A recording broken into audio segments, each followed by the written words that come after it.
Tumeona ukuu wako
Yesu, wewe ni mwema. Bwana sema wewe ni mwema. Wewe ni mwema Bwana. Haufananishwi. Wewe ni Jesus, wewe ni mwema. Tunakuabudu Bwana. Tunashangilia ukuu wa jina lako Yesu. Tunakuabudu Yesu wetu Bwana. Tunakuinua Bwana.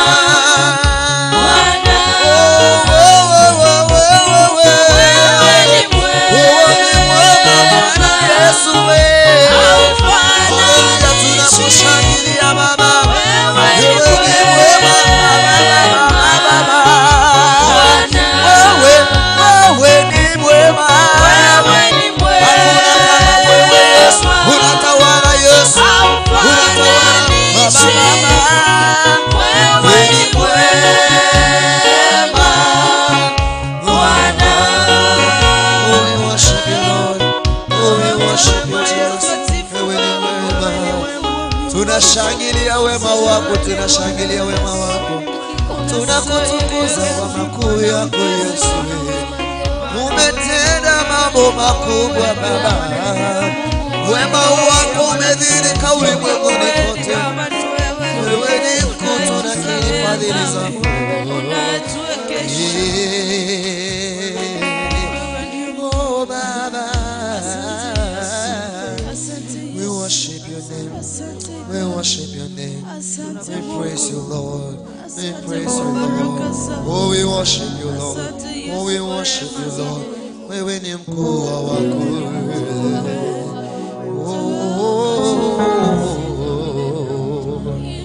We praise your name. We worship you Jesus. Wewe ni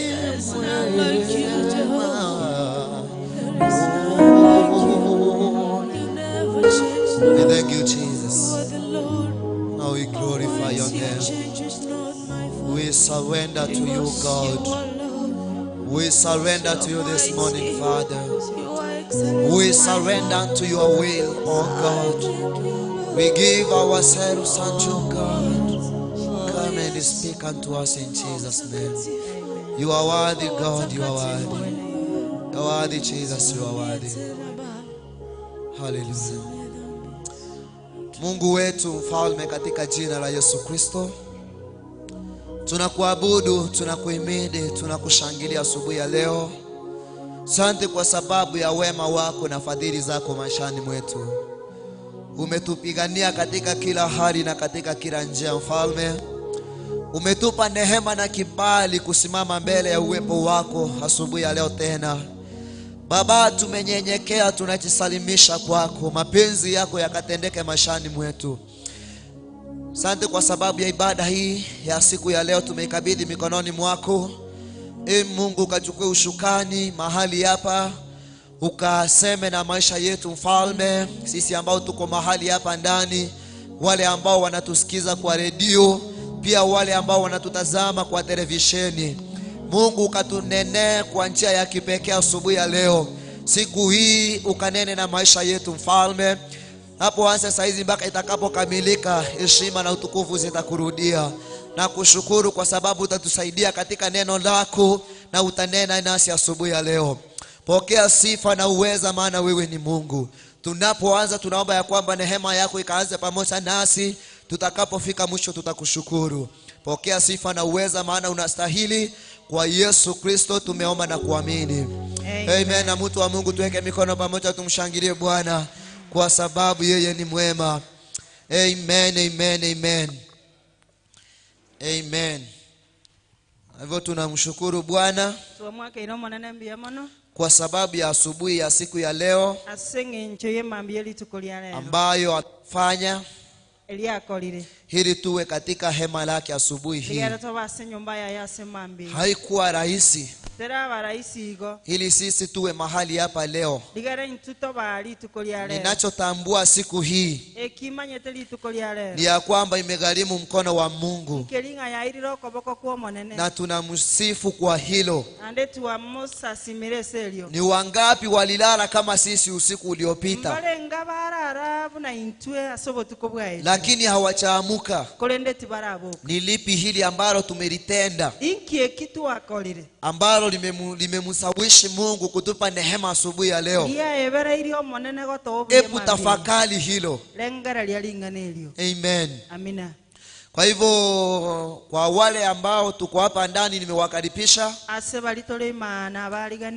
Pia wale mnao tutazama kwa televisheni, na wale ambao mnatusikiza, tunawakujia moja kwa moja kutoka kanisa letu la Nyamataro PH. Na anayesema nanyi asubuhi ya leo ni mtumishi wa Mungu David Nyamweya. Amina. Kwa hivyo nimewakaribisha nyote, tubarikiwe kwa pamoja. Kwa muda mchache ama mfupi ulioko mbele yetu, I want us to share the word of God. Nataka tusikie ni lipi ambalo Mungu analo juu ya maisha yetu. Kwa hivyo jumuika pamoja nasi. By the end of the meeting, Mungu atakubariki. So I want us to open the book of Ruth, chapter number 1 and verse 1. We are reading to verse 7. And let me read. Mwenzangu atatusaidia kwa lugha ya Kikisii nikimaliza kusoma. So verse 1, the Bible says, in the days when the churches ruled, there was a famine in the land. And a man of Bethlehem in Judah went to sojourn in the land, in the country of Moab, he and his wife and his 2 sons. The name of the man was Elimelech, and the name of his wife Naomi. And the names of his 2 sons were Marion and Kilion. They were Ephrates from Bethlehem in Judah. They went into the country of Moab and they remained there. Verse 3. But Elimelech, the husband of Naomi, died, and she was left with her 2 sons. Verse 4. This took Moabite wives. The name of the one was Orpah, and the name of the other Ruth. They lived there about 10 years. Verse 5. And both Marion and Kilion died, so that the woman was left without her 2 sons and her husband. Verse 6. Then she arose with her daughters-in-law to return from the country of Moab, for she had in the fields of Moab that the Lord has feasted his people, and they gave them food. Verse 7, the last one, the Bible says, so she set out from the place where she was with her 2 daughters-in-laws, and they went on their way to return to the land of Judah. Ruth, wika isana isatu. 7. Isana ibiri. Asa matukalia ekero abagambye bina barenge kugambira Abaisrael, enchare nene ekabase ense yabo. Asa yo omonto o Bethlehem ase ense y'Abayuda akaimoka amona mukaye n'abamurabaye babere, akagenda komenya ase ense y'Abamoab ase engakigete. Omonto oria niga arenge korokwa Elimelech na mukaye Naomi n'abamurabaye babere Mahalon na Kilion. barabuna ba Efrat balenge ekero bamenyete ali Moab Elimeleki agakwa agatiga Naomi ole umuburaka era n'abamura baye babere barabu bakanyoma abayiseke baba Moab oyo moni galenge korokwa Olipa noyonde Ruth nyuma kabamenyire aroro korengana n'emyaka 10 Mahalon na Kilion na barabu bagakwa igo Naomi agakwerwa omusacha oye n'abamura baye babere sana nemo Naomi kara wasense yaba Moab akaigwanga omonene ororeire abantu baye amabera obaire ndagira naende asayo akamanora korwa enselia amona abakaba murabaye barabu bagatiga asalia bamenyete kurende kero barenge kogenda guchia sense y'abayuda Naomi agatebya bakaba murabaye ngabairane na kero yomo agenda komenya mwangina. Amen. Praise God. Amen. Kwa hivyo neno ambalo tumelisoma asubuhi ya leo ni neno ambalo wengi tunalifahamu.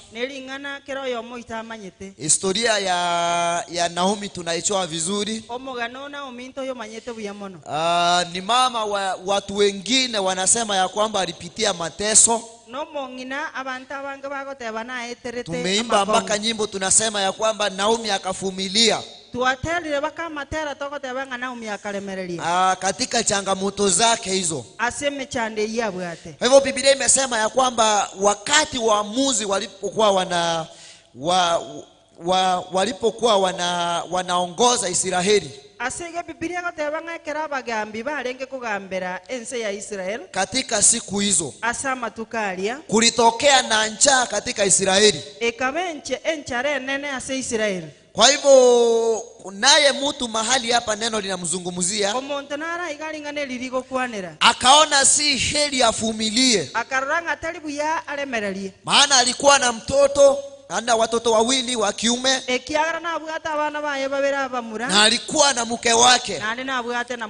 Kama mwanaume akaamua ya kwamba hangeendelea kuishi mahali pale, kwa maana angeendelea kukaa pale, pengine familia yake ingeangamia kwa njaa. Hata kama ingekuwa wewe mahali huko hauna kitu cha kukula, watoto wanaamuka asubuhi wanakulilia, baba tunataka cha kukula. Wanalia, mama tutakula nini? Kwa hivyo kama mzee akaona ni heri asimame aondoke na familia yake kutoka Bethlehem aende Moab. Bwana Yesu asifiwe. Amina. Maana Moab maybe kulikuwa na chakula kule. Akaona ya kwamba akichukua hiyo hatua familia yake inaweza okoka. Kwa hivyo Biblia imesema ya kwamba Elimeleki na mke wake na wanao wakaondoka, wakasafiri wakaenda nchi ya Moabu, wakatoka Bethlehem. Kwa hivyo unapofanya utafiti wa hili neno Bethlehem, Bethlehem ni jina linalomaanisha mahali pa mkate. So Bethlehem ilikuwa ni nyumba ya mkate. Lakini hata kama ilikuwa nyumba ya mkate, wakati huo hakukuwa na mkate. Bwana Yesu asifiwe. Kwa hivyo hata kama ilikuwa ni nyumba ya mkate, mkate umeisha. Kunao watu wanategemea mkate. Elimeleki anasema nyumba yangu inategemea mkate sana. Na amesikia ujumbe ya kwamba kuna mkate kwingine. Kwa hivyo yeye anaamuka, anaondoka na familia yake, anaenda kwa nyumba ya mikate mingine kule. Anaenda Moab. Neno nililokuwa nataka kulizungumzia asubuhi ya leo ni ya kwamba Neno ningependa kulizungumzia ya kwamba ni tusiondoke katika nyumba ya mikate. Linganango kuanera ndiringa titorwa senyomba yemegati. Bwana Yesu asifiwe. Amina. Maana Mungu anajua pema. Ekiagara monene na manyetamaya. Kwa hivyo Biblia imesema ya kwamba walipofika kule, Biblia yote roba igetali. mahali ambapo walitorokea, aseba tamete gochia. hawakukaa sana. Iba menyete matuka amani. Yule Elimeleki akakufa. Elimeleki akakua. Akaacha mke wake na wanawe. Agatinga mokaye na abana baye. Wa kiume wawili. Abana ba munababere. Bwana Yesu asifiwe. Amen. Kumbuka ya kwamba wako nchi ambayo sio yao. Inyora iko bara sense etali yao. Wametoroka nchi yao kwa sababu ya njaa iliyokuwa inaendelea mahali pale. Kwa hivyo mzee amekufia nchi ya wengine. Amezikwa mahali kule. Ile imesema ya kwamba vijana wake wale wawili waliopaki wakaoa wasichana wa nchi ile. Na wakaendelea kuishi kwa muda mfupi wa miaka 10. Vijana wale wakafariki pia. Wakafuata baba yao. Bwana asifiwe. Walitoroka njaa kwao. Wamefika huku kwingine. Wamekumbana na mauti. Sasa Naomi amebaki nchi ya wenyewe. Hana mtu wa kwao. Walioandamana naye mumeo na watoto wake wamefariki. Amebaki na wasichana wawili. Biblia itatuambia kama walikuwa na watoto. Kwa maana Naomi anawasawishi ya kwamba warudi kwa wazazi wao tena wanaweza oreka. It means that they were young girls. So ningependa kusema ya kwamba mahali ambapo Mungu ametuweka pawe mahali petu pa mkate, Bethlehemu yetu. Let us stay there. Hata kama mkate utakosa, hautakosa kwa muda wote. Wakati wa Mungu unakuja. Mungu yule aliyepatia wana wa Israeli chakula jangwani atafungua malango yake katika jina la Yesu. Atasababisha mikate mikubwa mahali hapo ambapo ametuweka. Kwa hivyo hata tutakaposawishika na mambo ambayo yako kule kwingine, let us stay, let us abide in the house of bread, which is our Bethlehem. Kwa hivyo hata kule walipotorokea wanakumbana na hali ngumu. Biblia imesema ya kwamba wakati wamepitia hayo, Naomi amepaki peke yake. Naomi amepaki peke yake. Amefikiria. Akapata ujumbe ya kwamba Bethlehem, mahali ambapo walitoka kwa sababu ya njaa, kuna wengine walipaki kule. Bwana Yesu asifiwe. Kuna watu walipaki kule akina Boaz. Mungu akasababisha mvua kubwa ikanyesha. Mahali pale Bethlehem kukakuwa na chakula kingi. Naomi akapata habari ya kwamba kule nyumbani mulikotoka Mungu ameleta chakula. Wale waliobaki kule wanastarehe, maana Mungu amewakumbuka. Kwa hivyo Naomi akaona ya kwamba ni vema, hana kitu cha kumzuia hapa, wanao wamekufa. Mume wake ameaga. Nafikiria kule kwao alikuwa na nyumba yake. Akaamua kurudi. Akaambia wale wasichana ya kwamba nataka tuandamane na nyinyi. Nataka tuondoke. Tena akafikiria, akabadilisha uamuzi. Akawaambia haina haja ya kwenda na nyinyi. Bwana Yesu asifiwe. asifiwe. Yeah. Ningependa mrudi kwa wazazi wenyu. Irana saba iboli waino. Oliver yeye alikuwa karibu, alikuwa tayari. Oliver ni galenga yange. Akamwambia mama, wewe nenda miacha nirudi kwetu. Mama yagenda nje tingangirane. Ruth anakataa na yeye anasema lazima niende na wewe. Ruth akanga akatabanga kuikanga You are my mother. Ayema mumi. Hata kama mume wangu amekufia kule. No nyomo sacho noku. Nataka tuandamane na wewe. Mahali utaenda na mimi nitaenda huko. Asora agenda na nje ningine. Utakapolala nitalala hapo. Asora alale na nje. Wale watakao kuwa watu wenyu pia watakuwa watu wangu. Abantu baomba babantu. Bwana Yesu asifiwe. Amen. Kwa hivyo Naomi akachukua hatua ya kurudi kule alikotoka Bethlehem. Naomi akanacheki inagio kuira na Bethlehem. Kufika kule ekera ikaroro akapata ni ukweli. Akanyora nekene. Kuna chakula kule. Endagira nero. Watu wanasherekea. Abantu niko bagenda. Walipotoka waliacha ukame. Ekero barueta rogo batigete. Wanaporudi wanapata utere wa mambo makubwa. Ekero bairanete bakanyora mangana manena ambayo Mungu ameyafanya. Ainya saa koli. Ni wangapi katika maisha haya mbalenga sobogimu tunapopitia hali ngumu hata kama tuko kanisani? Ekero togo etera chinga kie chinko nguno nyeto. Tumekombolewa na Mungu, tumeondolewa kwa dunia. Tuatoli guno mwanene tunapokumbana na hali tu kidogo ya maisha haya. Ekero tokumbana na nebire bike igabya boko. Tunaamua kuachana na mambo ya Mungu. Tuarwaro tuana cheki na gotigana na mangana. Tunaondoka kabisa, tunaenda kutafuta maisha kwingine. Tuarwaro kabisa tuagenda kuligyo bogimasa. Wakati mwingine tukizozana tu kidogo. Chinga kichinde tokuoma na keke. Maana sisi ni binadamu. Ekiagara intumwanya abantu. Mtu unaamua tu unaacha, unasema heli kule kwingine. Omonto kwa na cheki na nani aliyekwambia huku ndio sawa? Ingogo tebinga alimbu ya. Mahali hapa ndipo Mungu amekuweka. Haiganonya sako. Haijalishi yale utakayoyapitia ukiwa huku. Bwana Yesu asifiwe. Amen. Kaa hapo. Berororo. Mungu anajua. Nyasaye na amanyete. Hata kama unapitia mambo magumu, Mungu anaelewa. Nyasaye na amanyete. Wakati wake utakapofika, atakutenda mema. Wakati wake utakapofika,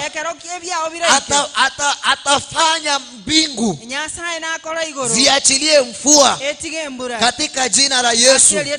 Na mvua zitakaponyesha, hakutapaki chinzi kulivyokuwa.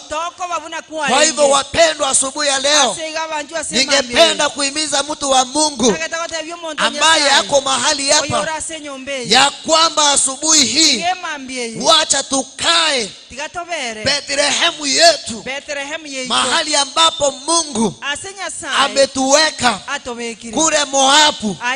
Haujui ni nini kitakacho kupata kule, maana hapo sio kwenyu. Bwana Yesu asifiwe. Utaenda wapi yatakapo kukumba hayo magumu?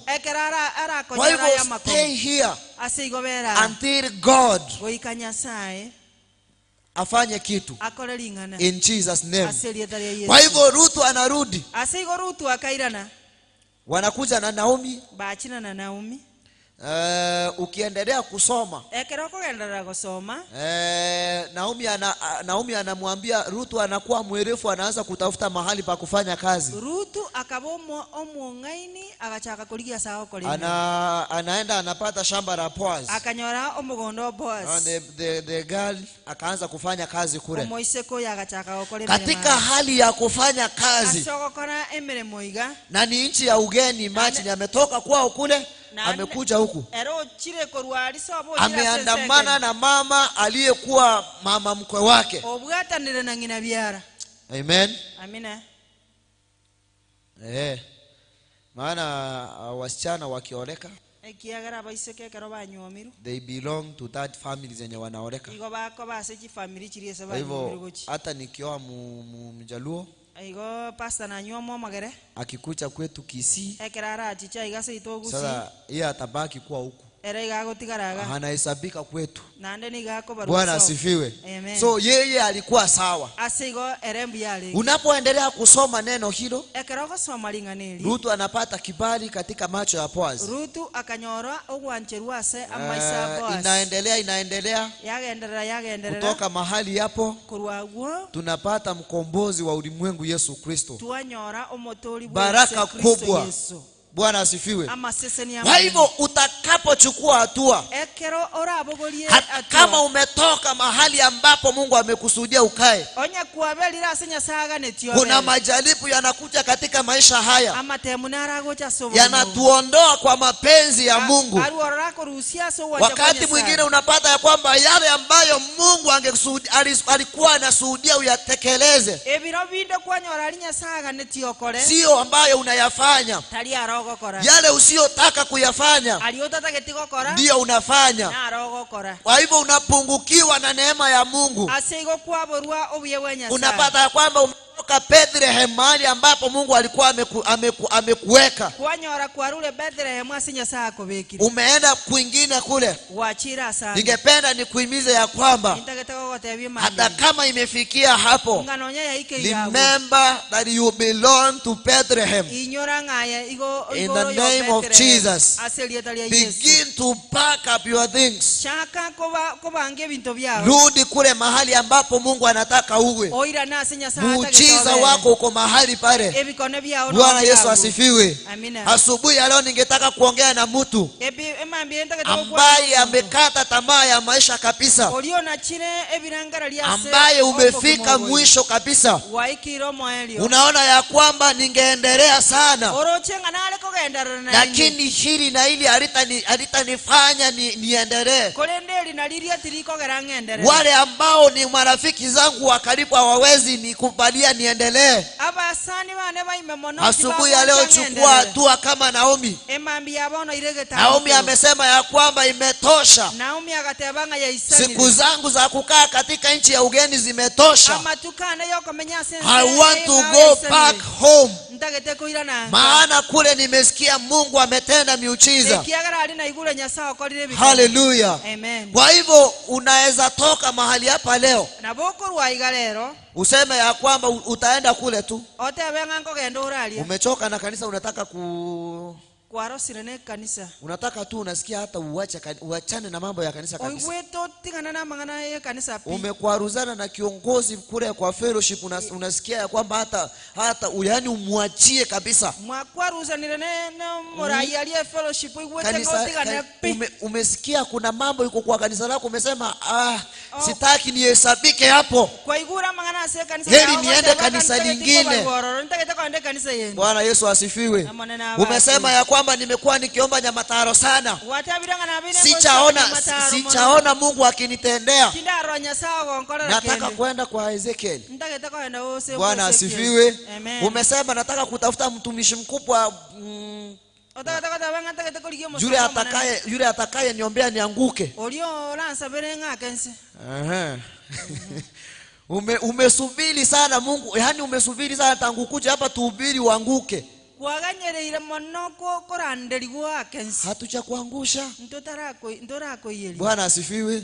Umesema kwamba hapa mahali siangushwi, watebire ngaiga sentali ko yeliwa heli niubiliwe kwa TV. mbuyandandeliwa seti Sala wengine wameweka televisheni ile watu wanaangushwa. abande bana babegete chi TV chiri abantu Wengine hata hawakuji hapa leo. abande bana lero mbali gocha Hata ukimtembelea siku hizi tunatembea namshukuru Mungu, tunatembea sana kwa ushirika zetu. no motarere kiagara matuka ya igoto gutara monase ushirika yeito Tunatembelea washirika wa kanisa letu la Nyamataro kila wiki. Ekero to gutarera abashiriki ba Nyamataro na kanisa zingine hata ile ya kwetu nyumbani. Ne kanisa yende no yene liyeito yanka. Unapofika hapo, ekero guikaroro wenye wako na televisheni bali babwate television, unapata hata unaweza ingia kwa nyumba na kuoni naboko so nyumba na ande takorochi ameconcentrate tu, igale gali kasi, anataka kuona vile mama anakanyagiwa chini, atake takora buno mongine yani akona tamaa ya kukanyagiwa chini. abwate tamaa yoko weliwa. Bwana asifiwe. Amen. Sasa anapotutazama anaona kwamba sisi hatujatosha, lakini ningependa niambie mtu wa Mungu, muujiza wa Mungu unakuja. Muujiza wa Mungu unakuja. Bwana Yesu asifiwe. Ukuu wa Mungu unakuja. Wakati tumefika mwisho, wakati tunaona ya kwamba hatuna mkate katika nyumba ya mkate. Bwana Yesu asifiwe. Mungu anaelewa ya kwamba hakuna mkate. Hakuna mtu anachua sababu mbona hata ujui ni muda gani itachukua Mungu alete mkate. So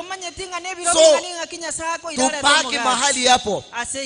Kusiwe na chochote cha kututenganisha na wema wa Mungu.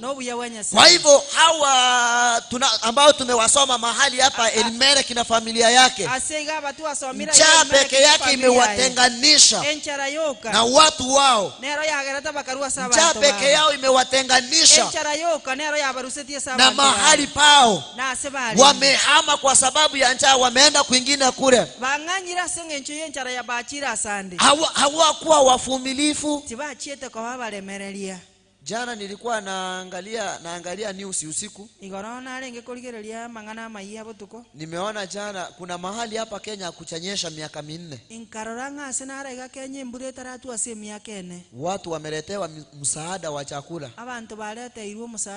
Bwana asifiwe. Mungu ametuma Msamaria.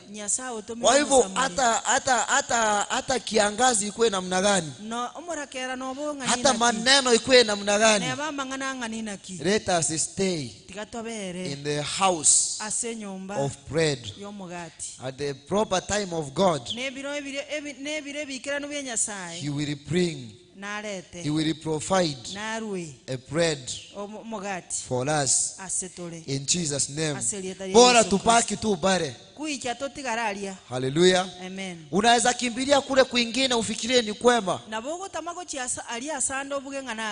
Utakapokaa hapo siku moja mbili, utakayo yaona mahali kule, utasema kwetu ni afadhali. Sasa ona Naomi mume wake amekufa, wanao hawako, amesikia alikotoka Mungu ameleta baraka. Aliwazika nchi ya wenyewe, sasa anarudi peke yake. Bwana asifiwe.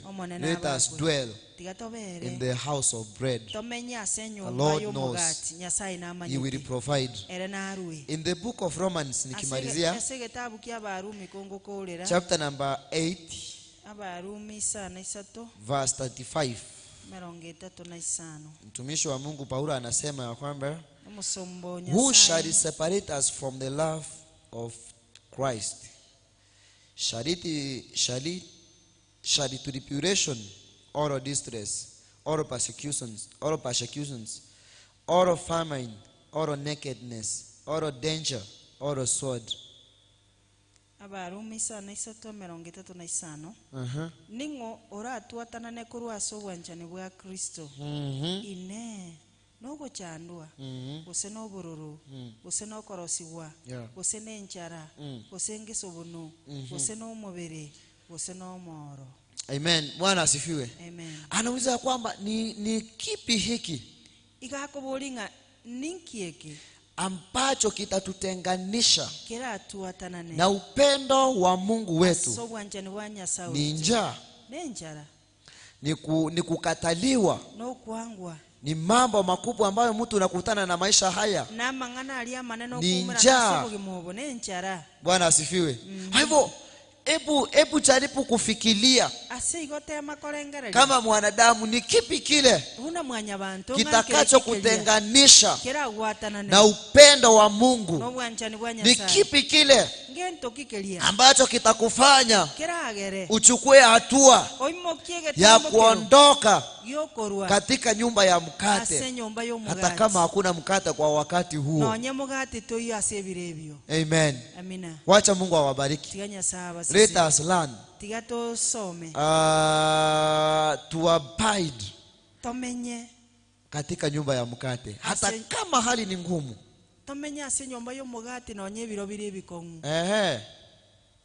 Mungu atajua, anajua Nyasaye na amanyite kwa wakati wake asebiro byaye atatutenda mema. na atokolera amaya. Yeye ni Mungu Ere Nyasaye pamoja nasi amona intwe wakati wote. chinga kicho Yeye ni mwema, ere no anajua mahitaji yetu, na amanyite okuganya anayashughulikia. igako yashughulikia Hata kama yatachukua muda mrefu, nebe biro yeye anaelewa. ere Nyasaye Anaelewa tunahitaji, ere na amanyite anaelewa tunataka hili na lile. na amanyite ntoka Hawezi kutuacha tuangamie.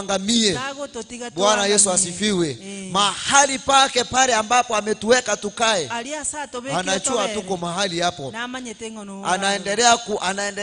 Anaendelea kutengeneza mvua itakayokuja na baraka zetu katika jina la Yesu. Kwa hivyo ningependa niwasihi tusimame juu tunapomaliza na wimbo huu mmoja hapa.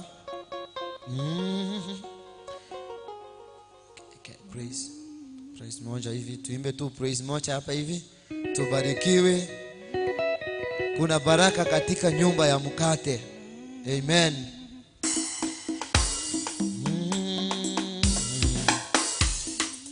Oh.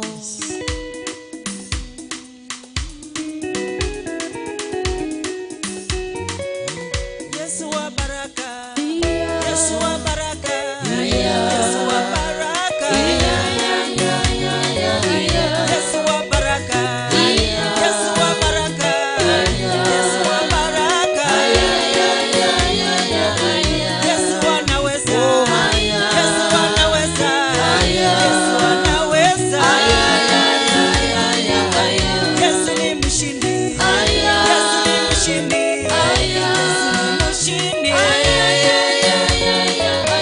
Yesu wainua, Yesu wainua, Yesu wainua, Yesu wabariki, Yesu wabariki, Yesu wabariki,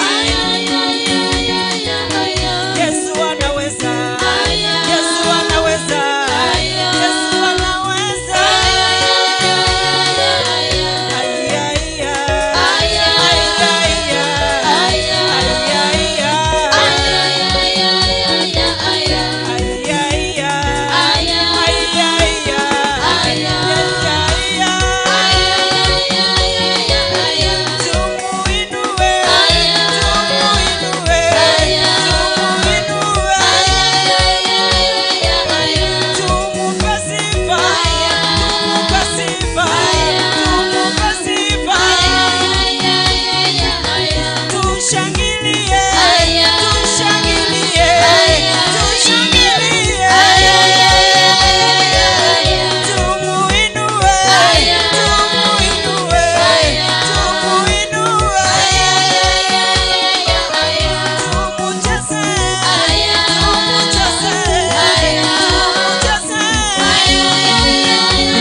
Amen.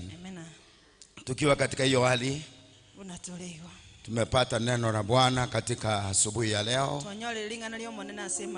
na kabisa limetuambia tukae Bethlehem.